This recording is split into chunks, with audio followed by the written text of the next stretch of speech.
Hey everyone, Vickie Magic here with Wake Up to What Matters podcast, and today I have one of my beautiful girlfriends, Jennifer Forster. Welcome, Jennifer. Hello, Miss Magic. How are you? Fabulous. It feels strange saying Jennifer when I always call you Jen. I know, it's kind of one of those things. It's, the official name being Jennifer, but nobody calls me Jennifer unless I'm in trouble. So Jen it is. Jen it is. So Jen, what I'd love to invite you to do is just share with our listeners a little bit about who you are, what you do, why you do it, and anything else you'd like to share. Absolutely. Well, when people ask me that question, it always brings up this kaleidoscope of adventures and qualifications and situations in my whole life that have really brought me to the point I am now. So what I often do is just take people back to the eve of when I turned 40. And it was a time in my life where, from the outside looking in, everything was perfect. I had this beautiful hubby and 2 kids and a beautiful home on the Sunshine Coast and my first business at that time as well. And although from the outside looking in, everything looked amazing and perfect, and it was, to look at, for me, on the inside of me, I had this feeling, this constant feeling of not this. And although I didn't know what this was at that point, I knew not this. So at that point, I made the decision it was a really difficult decision to make, but I made the decision to walk away from everything that I knew to go in search of what this actually was. And that really put me on this quest, if you like, a very unconscious quest. I did not know I was on a quest for the most time, of really just going from one thing to another and discovering along the way this subconscious pattern that exists inside of me, that is an overachiever. And she had a great time creating my life for a couple of decades. And discovering her after being on that quest for 10 years, that's when my life changed. So I really went from being this burnt out, unconscious overachiever to this really powerfully peaceful woman who, creates the life that she loves really powerfully and peacefully. Yeah, so that's me. Fantastic. And tell us a little bit about, you're also an author, so tell us about your book.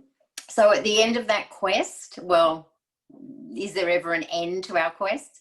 At the end of 2017, I literally walked away from everything that I knew for the second time, interestingly enough. 10 years on, I did the same thing.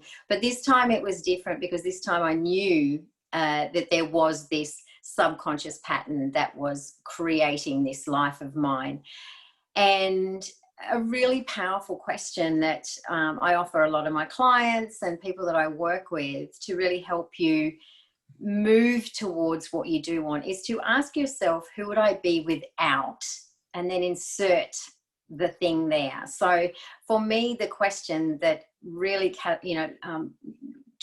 traversed me towards writing the book was, who would I be without setting goals? Who would I be without a business? Who would I be without being an entrepreneur? Who would I be without everything that I thought made me me? And so I did that, and I walked away from everything, and I spent time with myself for several months. And what came out the other side of that was my beautiful book, which is The Power of a Peaceful Woman. And I share anecdotally, I call it a bit of a practical memoir, but it's my 49 life lessons, and it's my 49 ways to drop the armor and diffuse the drama so you can live powerfully and peacefully. Oh, fantastic. And as you know, this podcast is all about helping people who might be struggling with overwhelm, with anxiety, with overthinking, with fear. And so I'd love to invite you, because I'm sure that there's some of the things that you may have come across in your time. So I'd love to invite you to share some of your antidotes along those lines. Absolutely. I think, Vic, the first thing I want to say is for, anyone who's experiencing any kind of anxiety, any kind of overwhelm, any kind of stress or upset, is to first of all validate that. Let's just validate that straight up. It's perfectly normal to experience that at any point in our life. And anything that I share today are things that have helped me. So I'm not offering a blanket approach to everyone and everything. If you have got some stuff going on in your life and you've tried some tools and you're still dealing with stuff, please reach out and find some support offline to really help you with that. But some of the things that I've found really helpful is that the very first thing that I just said then is to acknowledge it. Welcome it is what I say. I invite people to welcome it. And when I say that, sometimes people look at me and go, Jen, I can't welcome this in. And therein lies the problem. You think it shouldn't be there. So that's the very first thing I really like to invite people to do. And there is a lesson in my book. And when I was writing my book, I asked my daughter, my beautiful Isabel, I asked her one afternoon, I said, what's something that I've shared with you that really helped you and really gave you some peace? And she said, Mum, when you told me that I'm human first and enlightened second, she said, everything changed for me. I realized that it was okay to feel anything that I was feeling. It was okay to make mistakes. It was okay to get it wrong and get it right. It was okay to react and respond to my world and my life humanly first. Yeah. And then it's up to me how long it takes me to step into that enlightened space. And I really love that. So that was a lesson that is in my book that I would share. So if anyone is experiencing anything, and today is Are You Okay Day, but even further from that, if you are experiencing any kind of angst or anxiety or any kind of funky feeling, just know that it's okay and it's a human thing. You're going to experience that. Don't resist it. Don't push it away. Don't think it shouldn't be there. Just for a moment, welcome it. Yeah. And so it isn't it? What we resist persists and it comes stronger. Absolutely. And that, and that's easy to say, right? Sitting here on this podcast while everything's great and I've got my cup of tea and, things are all rosy. It's easy to say that. And I get when you're really deep down in it, it's not as easy to take that on and welcome it. But if you can just keep it in the back of your mind and know that this too shall pass, that's always a good starting point. One of the tools that I use a lot, in fact, I use it unconsciously nowadays, multiple times in a day, is I call it the still method. So, I don't know about you guys, or whoever's listening, but I can notice sometimes I could be just walking through the supermarket and you see a jar of something on the shelf, and then there's a picture of the jar on the jar, and it reminds you of your nan, and then that reminds you of a story that happened when you were a little kid, and then that reminds you of something else, and then that reminds you of something else. And before you know it, within 2 or 3 seconds, this sensation has come up in your body. And what I do when that happens is I immediately go to my still method. So what do I do when I feel any kind of funky feeling? Whether it's, in an instant in the supermarket or it's something, bigger that's been hanging around for a few days. So I get still. So what does that even mean? So for me, it's an acronym.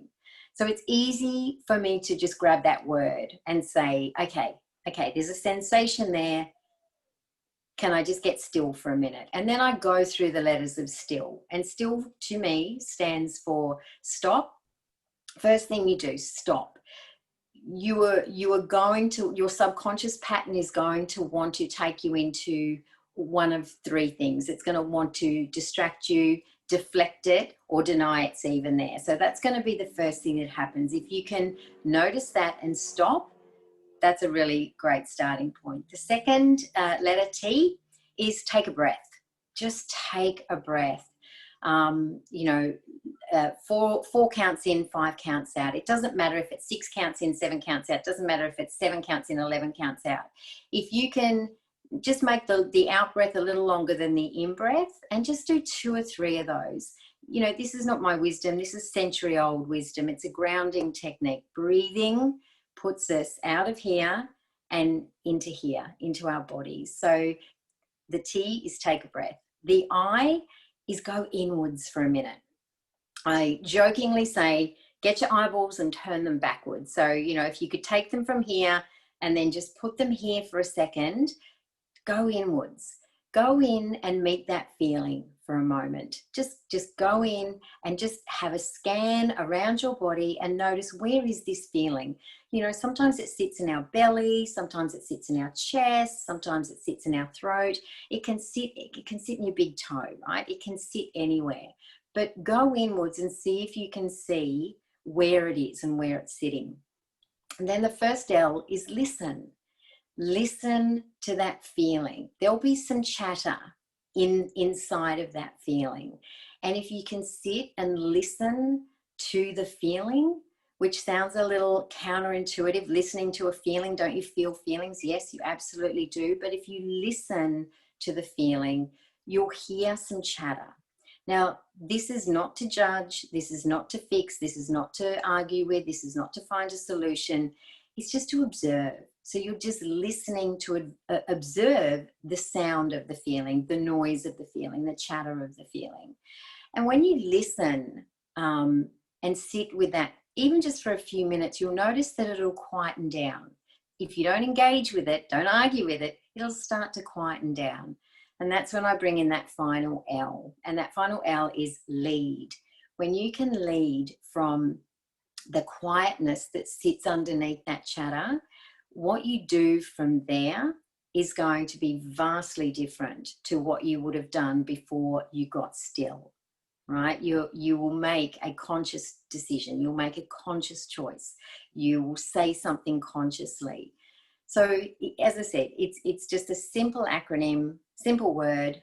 It says what you do. You get still, you stop, take a breath, go inward, listen without arguing, and then just lead from that quietened down part of you. And that's where you get to be really powerful, because you are actually coming from that quiet, peaceful part of you. So they're my couple of offerings for you. Yeah, I love it. I love it. And what about, have you ever? Oh my gosh, do I need one of those paddles? Have you ever? Yes or no? No, you don't, because it's a question that everyone's going to say yes to if they're on. So have you ever overthought? Oh, have I ever overthought? I just did a live training on how to break the habit of overthinking. Cool. And yes. So it is something that I think if you breathe in and out and you've got a heart beating in your chest, you are probably part of the Overthinking Anonymous Club.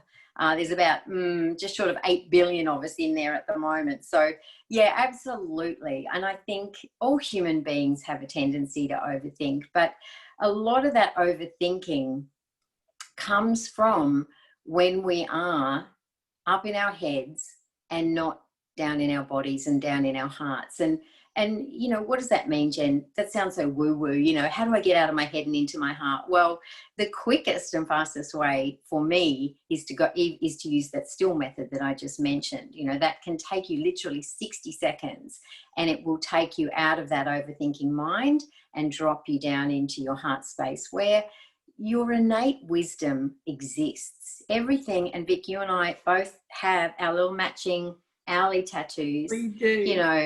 Everything. We got it the same time on the same day. On the same day, we did. That was not random. That was quite deliberate. Yeah. Everything, every piece of wisdom that we're looking for is inside of us, but most of the time we can't access it because there's so much noise going on that we think is us, and it's not us. So some of the work that I do these days is to help people identify what their core subconscious pattern is. So I've identified there's eight core patterns, and that subconscious pattern is the thing that sits between the problem you think you have and the behavior that comes from the problem. And so there's a problem, there's the subconscious pattern that filters what to do, and then you create the behavior from that subconscious pattern. If you can become aware of what your subconscious pattern is, you can then start to access a part of you that is from that deep down innate intelligence that will allow you to change your behavior and not just do this reactive, here's the problem, here's how I deal with that. But we have to be able to see that subconscious pattern. We have to be able to understand how that's operating on autopilot in the background. I don't know if you've ever tried to shut down your laptop or your computer, and you force the shutdown, and it comes up with a few little things that say, do you want me to close this program down? And you go, what program? I don't know what program. And there's programs running in the background and you don't even know it. That's what your subconscious pattern is. It's like this automated program that is running in the background of you, and you think it's you, and it's not you. So yeah, I can tell you what they are really quickly. There's the achiever, there's the martyr, there's the peacekeeper, there's the skeptic, the tower, the entertainer, and I've got the star, and I've missed one. It'll come to me. Yes. On the spot. Anyway, there's 8 of them that I've identified, and they've all got key behaviors. They've all got, dominant traits. They've all got things that they, there's a risk to them not being the pattern, and then there's a reward to them being the pattern. So it's really powerful stuff, and it's such a great way to really develop that first stage of self-awareness. And if we can be more, become practiced in our self-awareness, we can actually start to bypass that overthinking mind, because a lot of the overthinking is coming from the subconscious pattern. It's not even coming from the truth of who you are.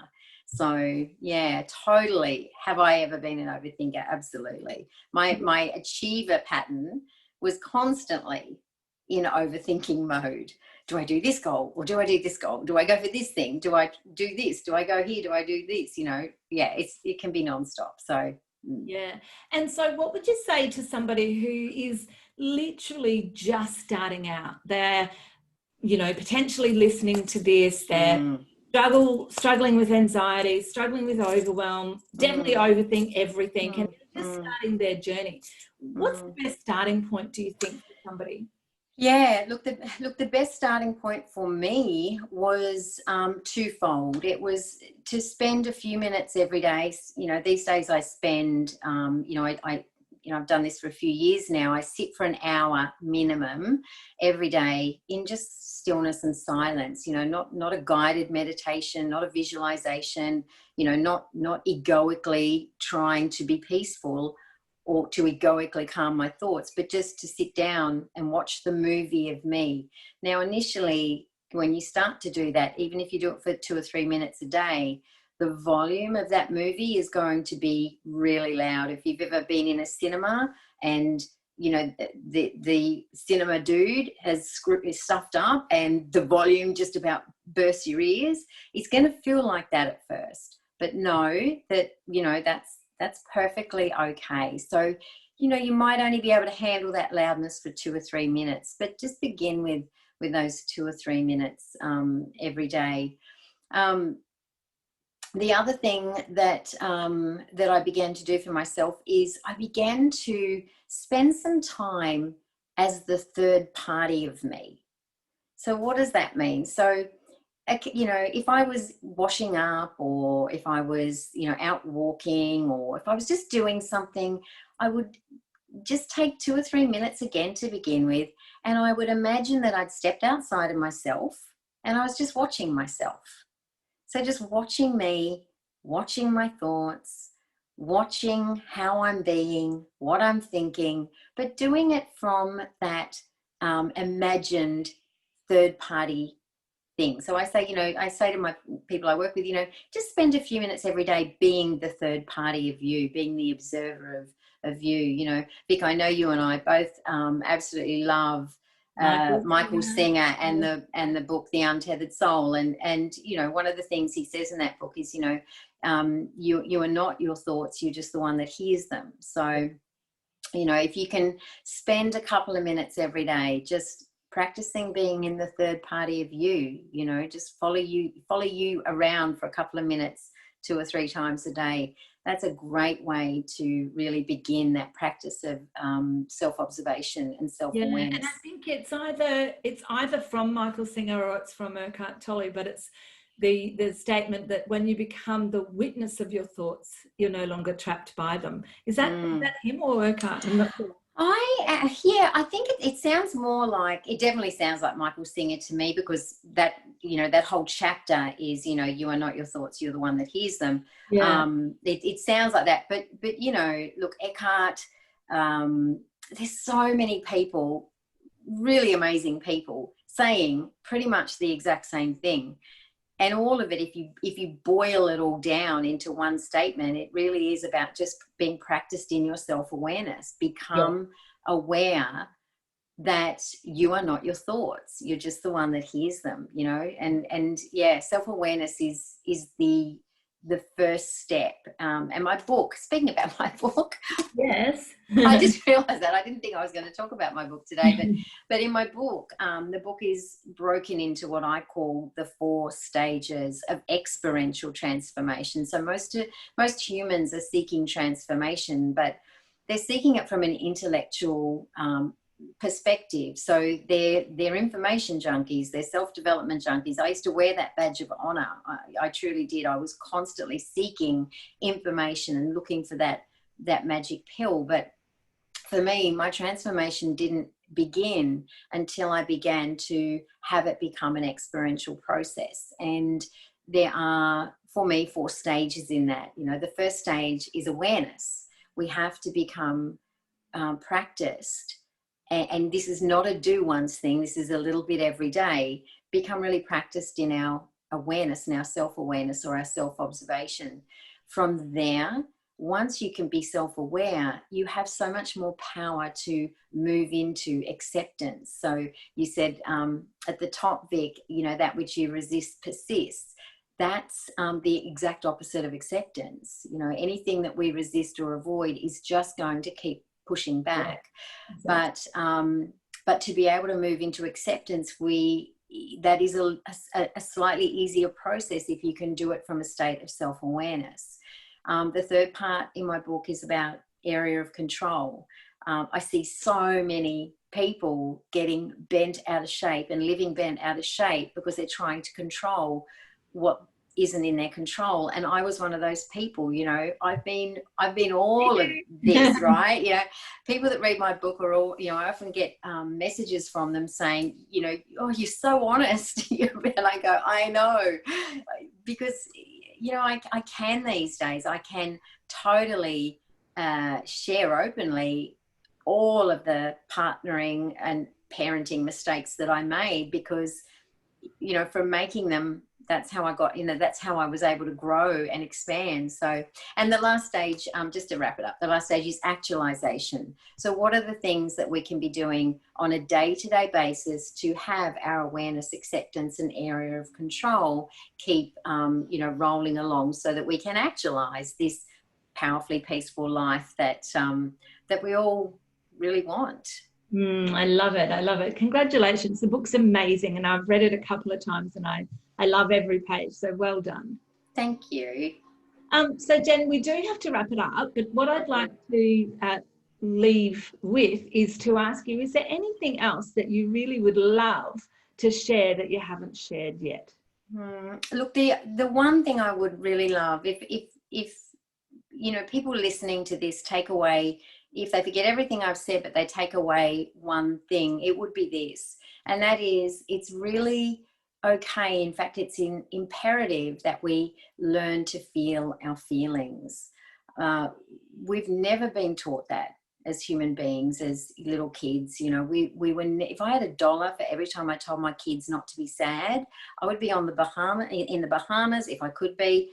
Some hot dude would be waving me with a palm frond and feeding me grapes, because I said it repeatedly to my kids. You're all right, up you get, you know, thinking that I was kind of, you know, mother of the year for that. But, you know, and I don't say that to blame myself or make myself wrong. That was all I knew at the time, and that's because that's all my parents knew, and that's what my parents taught me. And this is, again, not to make anybody wrong, but I think for humanity, if we are going to begin to shift and change, and I think that we are, and I think that it's possible, we have to begin to learn to feel our feelings. Yeah. And yes, that's not always a pleasant process. It's a perfectly safe process, but it's not always a pleasant process. But with practice, it really is where you will find access to that, the whole, when Harry met Sally moment, I want what she's having. It's on the other side of feeling your feelings. Everything we want, everything any human being wants deep down, is on the other side of being able to feel your feelings. So yeah, that would be awesome. I love it. And what I will do as well for those listening is I will give you on this podcast some links to Jen's website, so that if you want to know more, hear more, see more, look for more, you'll be able to find that there. So thank you so much, Jen. I really adore you, and I'm so grateful for you coming on today. Oh, I'm so grateful for you having me on. So thank you. And thank you to all the listeners. Awesome. Bye. Bye, everyone.